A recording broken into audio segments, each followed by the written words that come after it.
আসসালামু আলাইকুম। বাংলাদেশের জন্য বিশ্বকাপের আগে আবারও দুঃসংবাদ। আমি জানি না কেন এমন হয়, প্রতিবার শুধু বাংলাদেশের সাথেই কেন এমনটা হয়। বিশ্বকাপের আগেই কোনো না কোনো ঝামেলা থাকবেই বাংলাদেশের সামনে। বাংলাদেশ এমন একটা দল যাদের সারা বছর ভালোভাবেই কাটে, সুন্দর মতোই কাটে, একেবারে গোছানো শৃঙ্খলভাবেই কাটে।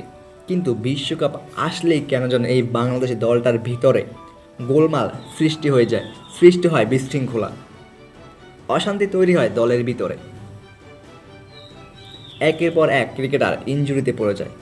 যেমন গত টি-20 বিশ্বকাপে দুর্দান্ত ফর্মে থাকা ইবাদত হোসেন চৌধুরী ইনজুরিতে পড়ে আর টি-20 বিশ্বকাপ খেলতে পারেনি।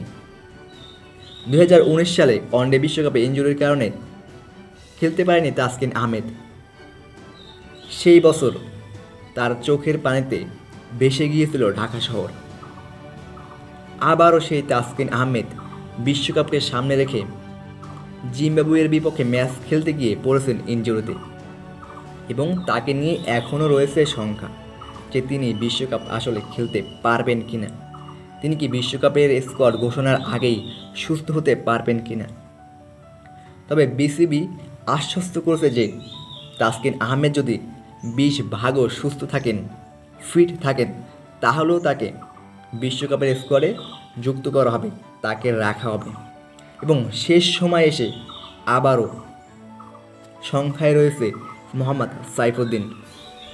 জিম্বাবুয়ের বিপক্ষে লাস্ট ম্যাচে, পঞ্চম টি-20 ম্যাচে খারাপ বোলিং করায় তিনিও টি-20 বিশ্বকাপের স্কোয়াডে থাকবেন কিনা সেই নিয়ে রয়েছে বেশ রহস্য ও বিতর্ক যে তিনিও বিশ্বকাপের স্কোয়াডে থাকবেন কিনা।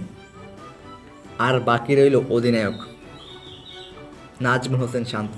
তিনিও এখনও ফর্মে নাই।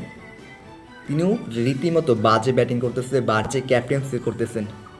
তাকেও ক্যাপ্টেন্সি থেকে বাদ দেওয়ার প্রচেষ্টা চলছে এবং আওয়াজ তুলতেছে জনগণ, ক্রিকেট ফ্যানরা, যে তাকে যাতে টি-20 বিশ্বকাপে অধিনায়ক হিসেবে না নেওয়া হয় এবং মাহমুদুল্লাহ রিয়াদকে যাতে টি-20 বিশ্বকাপে অধিনায়ক করা হয়। শুরু হয়েছে আবারও 2023 সালে ওয়ানডে বিশ্বকাপের মতো, যেখানে তামিম ইকবাল অধিনায়কত্ব ছাড়ে এবং সাকিব আল হাসানকে অধিনায়কত্ব দেওয়া হয়। এবং আমাদের সেরা ব্যাটসম্যান লিটন দাস তো রয়েছেনই। তিনি যদি চিঠি দিয়েও বলে বিসিবিকে, তারপর তাকে বাদ দেওয়া হবে না, এটা এক প্রকার শিওর। যাই হোক, তাসকিন আহমেদকে নিয়ে যে কথাটা বলতে চাইছিলাম, যে বারবার কেন শেষ মুহূর্তে এসে একেবারে বিশ্বকাপের দ্বার প্রান্তে এসেই কেন তাদেরকে ইনজুরিতে পড়তে হবে। বিসিবির কি আসলে একটু কমন সেন্স নেই যে জিম্বাবুয়ের বিপক্ষে এই সিরিজটা একেবারেই অনর্থক, এই সিরিজে কোনো কাজেই দিবে না বাংলাদেশের জন্য, বিশ্বকাপের কোনো প্রস্তুতি হবে না এই সিরিজ দিয়ে। তারপরও কেন তাসকিন আহমেদ ইনজুরি, তিনি প্রচণ্ড গরমের ভিতরে ঢাকা প্রিমিয়ার লিগ খেলেছেন আবাহনীর হয়ে, তারপরও তাকে কেন সংখ্যা নিয়েও এই মূল্যহীন জিম্বাবুয়ের বিপক্ষে টি-20 সিরিজে খেলানো দরকার ছিল। এখন এই যে তিনি ইনজুরি হয়েছেন, এই দায়ভার কে নেবে? তার যে ঘাটতি, এই ঘাটতি কে পূরণ করবে? তাসকিনের মতো একজন বলার, একজন ফিটনেসফুল ফাস্ট বলার বাংলাদেশে বর্তমানে নেই, এবং গতিশীল বোলিং, তার মতো গতিশীল কোনো বোলিং বর্তমানে বাংলাদেশে নেই। তাকে ছাড়া যদি বাংলাদেশ বিশ্বকাপে যায়, তাহলে অবশ্যই বাংলাদেশের জন্য এটা একটা দুঃসংবাদ। কারণ বাংলাদেশের ফাস্ট বোলিং ইউনিটের অন্যতম সেরা ফাস্ট বোলার এই তাসকিন আহমেদ। তবে আমি আশা করি খুব দ্রুতই তাসকিন আহমেদ সুস্থ হবেন, ইনজুরি থেকে ফিরে তিনিও বিশ্বকাপের স্কোয়াডে যুক্ত হবেন, এই আশাটাই করি সবসময়।